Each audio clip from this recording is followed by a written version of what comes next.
Sejarah Sunan Kudus. Biografi Sunan Kudus menjadi sorotan akhir-akhir ini.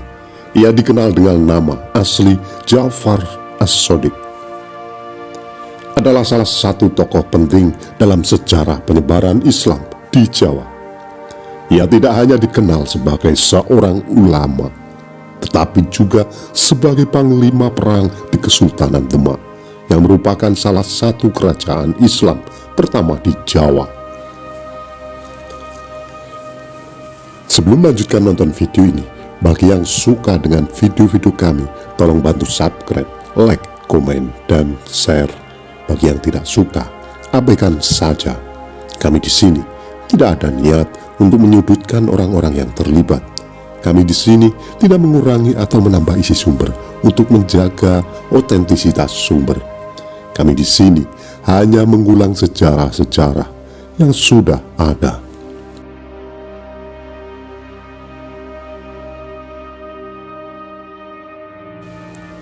Sunan Kudus termasuk dalam kelompok Wali Songo, sebuah dewan ulama yang berperan besar dalam proses Islamisasi di Jawa pada masa itu. Lahir dari keluarga yang memiliki hubungan darah dengan para tokoh agama terkemuka, Sunan Kudus adalah putra dari Syarif Sabil dan Nyai Ageng Manyuran.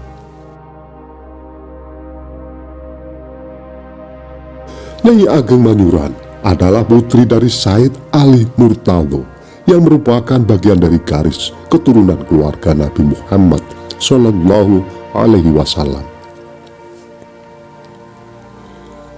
Asal-usul Sunan Kudus,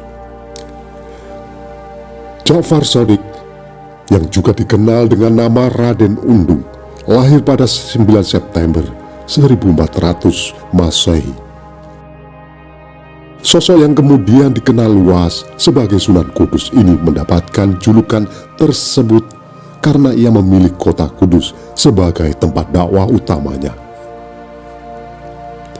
Di kota ini, Sunan Kudus menghabiskan banyak waktu untuk menyebarkan ajaran Islam hingga menjadi salah satu pusat perkembangan agama Islam di Jawa.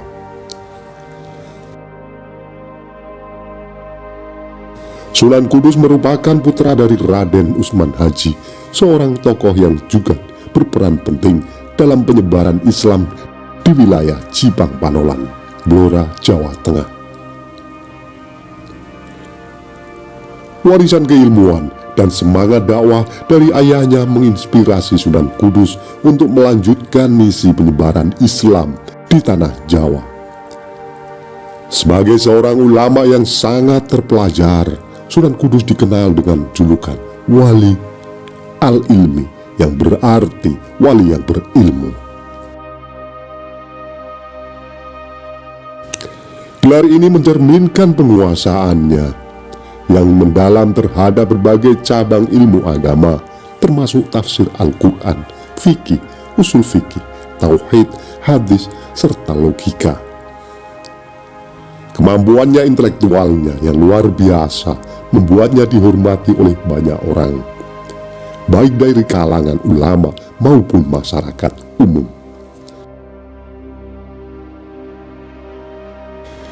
Salah satu aspek yang paling menonjol dari Sunan Kudus adalah sikap toleransi yang tinggi terhadap agama lain. Pada masa itu banyak masyarakat di Jawa yang masih memeluk agama Hindu-Buddha. Sunan Kudus memahami pentingnya pendekatan yang bijaksana dalam berdakwah, sehingga beliau berusaha mendekatkan ajaran-ajaran Islam dengan keyakinan Hindu-Buddha yang sudah dikenal masyarakat. Salah satu contohnya adalah ketika beliau membangun Masjid Menara Kudus, yang hingga kini terkenal karena mengandung unsur-unsur arsitektur yang terinspirasi dari kebudayaan Hindu-Buddha.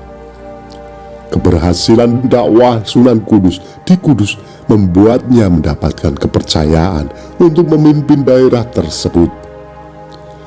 Beliau tidak hanya berperan sebagai pemimpin agama, tetapi juga dipercaya untuk mengendalikan pemerintahan di daerah Kudus. Peran ganda ini menjadikan Sunan Kudus sebagai Bupati Kudus sekaligus pemimpin agama di wilayah tersebut.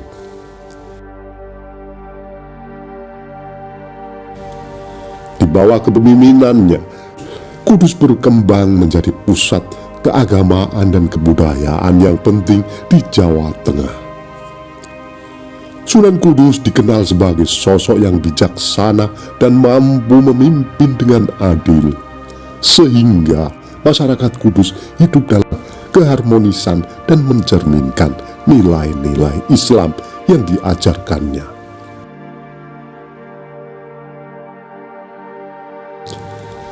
Karya-karya dan ajaran Sunan Kudus terus diwariskan dan dihormati oleh generasi-generasi berikutnya. Sunan Kudus wafat pada tahun 1550 di kota yang menjadi pusat dakwahnya, yaitu Kudus.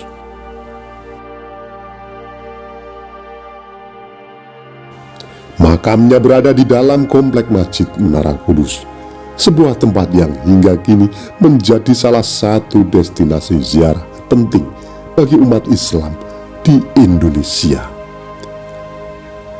Warisan spiritual dan kultural yang ditinggalkan oleh Sunan Kudus tetap hidup dalam masyarakat, menjadikan salah satu wali yang paling dihormati dalam sejarah penyebaran Islam di Jawa.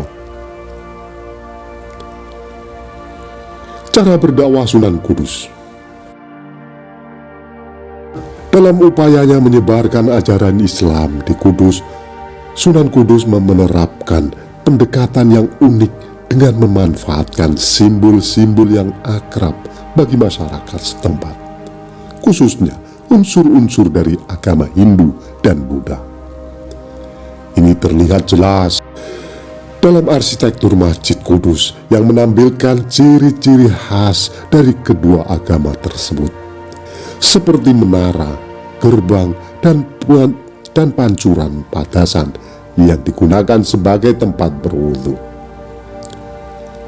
Panturan tersebut misalnya melambangkan 8 jalan Buddha. Pendekatan ini merupakan bentuk kompromi yang dilakukan Sunan Kudus dalam proses Islamisasi di wilayah Kudus, dengan menghormati tradisi dan kepercayaan masyarakat Hindu-Buddha yang sudah ada.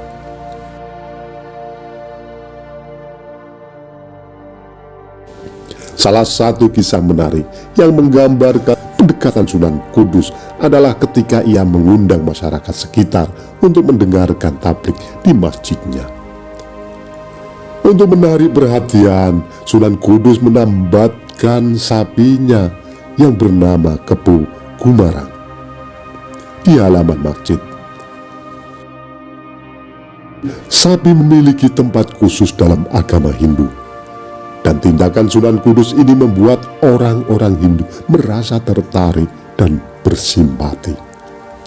Mereka pun mendekati masjid dan dengan penuh minat mendengarkan tablik yang disampaikan oleh Sunan Kudus.